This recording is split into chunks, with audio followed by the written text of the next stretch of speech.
light and darkness, self and non-self, existence, non-existence, matter and energy. Many times when we discuss the existence of God, there is this false dichotomy, this simplistic way of going about one of the most fundamental problems, one of the most fundamental questions of all existence.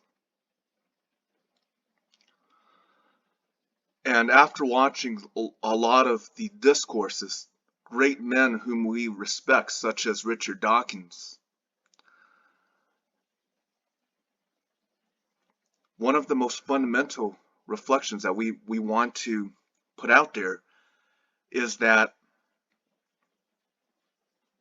the question about the existence of God does not hinge upon the validity or the invalidity of any particular framework or doctrine, basically what we see as different frameworks, different beliefs.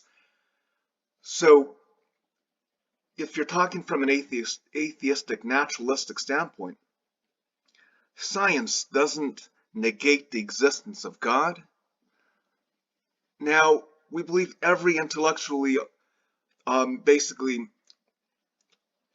from an atheist standpoint, an intellectually honest position is that science does not negate the existence of God. It may only contradict what people believe about God, about divinity, and the negation of any particular doctrine. So at most, one may believe that religion got it wrong about, they might believe religion is wrong, but that doesn't mean God doesn't exist. So it's a false dichotomy. The question of whether or not God exists does not depend. It's independent. It is not dependent upon whether doctrines A, B, C, D, up to Z are correct. You may say every single doctrine is, you may come to the conclusion every doctrine is false, but what you're saying is that the doctrines are contradicted by science. What people believe, what the frameworks that human beings have made are contradicted, but that doesn't contradict the existence of God who caused the expansion of the whole universe.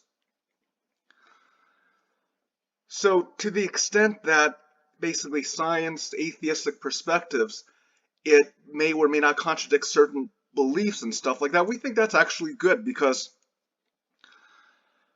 it's actually better to have no religion than to believe, than to conceive of God in a way that doesn't actually reflect the actual reality, the supreme reality of God, which science cannot contradict, because all that we know about the expansion of the cosmos, that's caused by God. So it's very fundamental to be able to separate the question. It's so fundamental to be able to understand that God is not based on the validity of a particular doctrine, because you can say these are frameworks of human beings. But the ultimate question of God, it's not based on what human beings say about who God is.